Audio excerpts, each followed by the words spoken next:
From the outside, married couple Linda Eisler and Richard Hoagland seemed to have a perfect life. They had two happy, healthy sons, and they lived quite comfortably. In 1993, Richard disappeared without a trace. Linda and her two sons were left with no source of income. They had to find for themselves. The police suspected that Linda may have had something to do with Richard's disappearance, even though she and her sons were worse off now that he was gone. Before we start, can we get this video to 1,000 likes? Please hit the like button and subscribe to the channel. Linda and her family lived in a constant state of anxiety, confusion, and distress until 23 years later, when the mystery of what happened to Richard was finally solved. Linda and Richard had a normal, middle-class American family. The couple lived in Indianapolis, Indiana. Their two sons, Matthew and Douglas, were born in Indianapolis, and the family lived a comfortable life. Occasionally, Linda and Richard would argue, as most couples do, but these arguments never got heated or too intense. The year that Matthew turned 9 and Douglas turned 6, a dark family secret came to light. Richard Hoagland was definitely hiding something big. What was the secret Richard was keeping? That year, Richard started exhibiting some strange behavior. He would isolate himself in his room and remove himself from family conversations. Linda noticed that Richard was acting differently, but she thought he was just stressed about work. On February 10, 1993, Linda went to work at a medical office, just like she did every weekday. At 4:45 p.m., Richard called Linda at work. He told her that he was on his way to the emergency room because he wasn't feeling well. Linda said that she would leave work and meet Richard at the hospital, but Richard said that he couldn't wait. Linda picked up Douglas from daycare and got home at 5:25 p.m. When she got home, she realized that Richard had left Matthew home alone. Linda was furious that Richard had left his son home alone, but she was also worried that something serious may have happened to him. Linda called all the hospitals in her area, but none of them had any record of Richard ever being there. Linda was starting to get very worried. Less than an hour after she got home, she got a phone call that left her completely shattered. Richard called his wife and said, "I can't live this way anymore. I feel you would be better off without me." He hung up without even giving Linda time to respond. A few hours later, he called Linda again and said, "I don't want to go to jail. I'm never coming back." Linda had various airlines search their records to see if Richard had left the country, but nobody could find any evidence that he purchased a plane ticket. Richard called Linda 2 more times, but he didn't speak to her. He always called collect, and phone records showed that he was calling from places such as Venezuela and Aruba. Linda asked the police to help her investigate Richard's strange disappearance. A few months later, Richard sent a card back to his family for Matthew's 10th birthday. When Douglas turned 7 several months later, he also received a card from Richard. That was the last time the family ever got written correspondence from Richard. Apparently, Richard hadn't been honest with Linda about their financial situation. He had maxed out all of their credit cards and even forged Linda's signature on a bank loan. Linda filed for divorce, and Richard was ordered to pay unpaid taxes, various loans and debts, and 26 credit cards. What Richard wrote in the cards. In the birthday cards, Richard wrote, "I love you and miss seeing you. Let your mom help spend this money. You might want to put some away. Maybe sometime soon we will get to see each other. I bet I won't even know you, it has been so long. Mind your mother. Bye, Dad." Initially, you think, "Oh, this won't last long. They'll be back."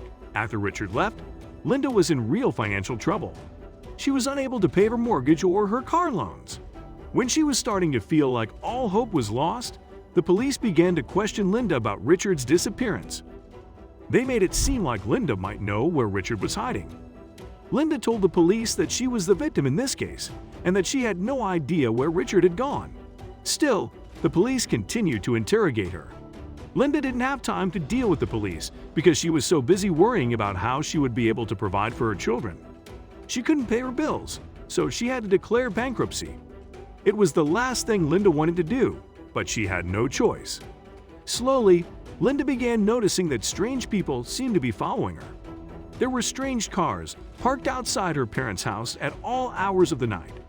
She thought that perhaps Richard had made some deals he couldn't keep with some pretty dangerous people, so she decided to leave town to keep her family safe. Linda, Matthew, and Douglas moved to McCordsville, Indiana, and went into hiding. Linda made sure that all of her bills were in her parents' names so that nobody could track her down. In an interview with ABC, Linda's elderly mother recounted how painful the entire situation was for her whole family. She couldn't believe what Richard had done to her daughter and her grandsons. Richard was off the grid until 2016, when a detective named Anthony Cardillo of the Pasco County Sheriff's Department in Florida made an astonishing discovery. He called Linda and asked, "Do you know who Richard Hoagland is?" Linda was completely shocked to be hearing that name again. Apparently, while she and her sons were struggling, Richard moved to West Palm Beach, Florida. He remarried and had another son with his new wife. The detective told Linda that he arrested Richard for assuming the identity of a dead man. Richard ran away from his family and rented a house while he figured out his next steps. In that rented house, he found a death certificate that belonged to a man named Terry Szymanski, who died in 1991. Richard took on Terry's identity and cut ties with everyone he knew in Indianapolis. Richard, now Terry, got a whole new life. He got a new job, eventually bought a new home, and created a new family. Cynthia Budgenack, Terry's sister, told People, "My dad was grieving and pouring his heart out. My dad was the victim. Even after 23 years, the truth will always come out." The real Terry Szymanski's nephew was doing some research on Ancestry.com when he noticed something very strange. His uncle, who had been dead for over 2 decades, was somehow listed as getting remarried and getting his pilot's license. This nephew immediately contacted authorities, which led to Richard's arrest. In July of 2016, police went to Terry Szymanski's house and arrested Richard Hoagland. He was put in jail at the Pasco County Jail on a $25,000 bond. Richard was finally formally charged for all of the crimes he committed in Indiana all those years ago. He was also charged with stealing a dead man's identity.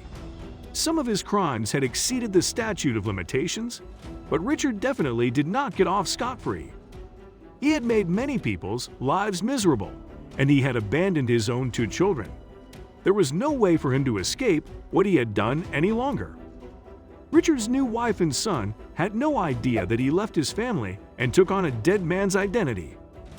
Richard owes money to both of his ex-wives.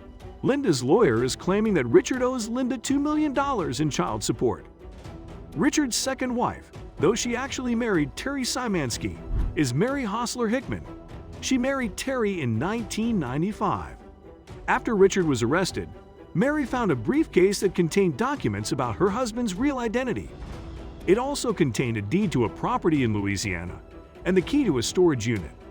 Richard's third son was completely shocked that his last name was not really his and that his father wasn't who he said he was. Matthew and Douglas never really recovered from what their father did to them. Matthew had to become the man of the house at a very young age. He had to support his mother while she dealt with Richard's actions. Douglas ended up serving multiple prison sentences for drug-related offenses. Matthew Hoagland is now 33 years old. He is married and he has children of his own now. He doesn't understand how a father could walk away from his own children. Matthew now wears his father's wedding ring as a reminder of the person he never wants to become. Why did he do it? Richard's children both have the same question. Why? Richard has refused to give any explanation for his heinous actions. Terry Szymanski's family was also hurt by Richard's actions. We still don't know why Richard thought it was acceptable to take advantage of another person's kindness. Richard is now serving time in prison. Hopefully, he'll use that time to truly reflect on the pain that he has caused.